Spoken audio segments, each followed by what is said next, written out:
Mimi nitasema hili tu upande wa siasa za kitaifa.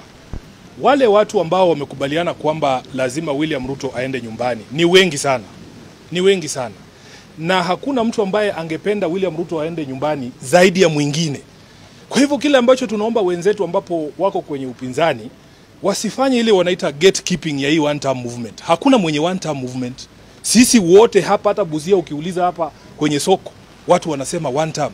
Kwa hivyo usiwe ni kana kwamba wewe ndio unajichagua kwamba wewe ndio kiongozi wa one term movement. Wengine wetu kama Sifuna vile mnavyonijua, nilikuwa naimba Ruto must go 2023 nikiwa na sufuria kwa kichwa. Na wakati huo hata Rigathi Gachagua bado alikuwa na nani?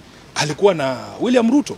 Kwa hivyo tunataka kuwaomba wale viongozi walioko haswa kwenye upinzani, kama unakubaliana na kauli ya walio wengi wa Kenya kwamba lazima tumfanye Mheshimiwa Ruto one term president, tusitoe cheche ama semi ambazo zinapelekea kuwadhulumisha wengine wenye mawazo sawa na yenu.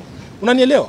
Kwa hivyo hii mambo ya kuita watu project kwa sababu wewe unataka uonekane ni kana kwamba Kenya hii we have only a choice of 5 people. It is not possible.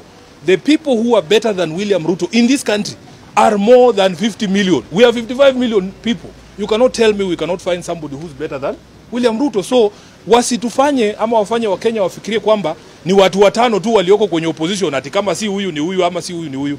Kenyans have choices. Kenyans have choices. Na hata hapa Busia kuna mtu amesimama urais. Kwa nini amuniulizi mambo yake? Sauti zote ambazo zinasema lazima tuikomboe nchi yetu lazima zifanye kazi kwa kipamoja, lakini hii mambo ya kurushiana cheche za maneno kwa sababu inatakana wewe uonekane na kwamba wewe ndio mwanzilishi wa hii mambo ya one term.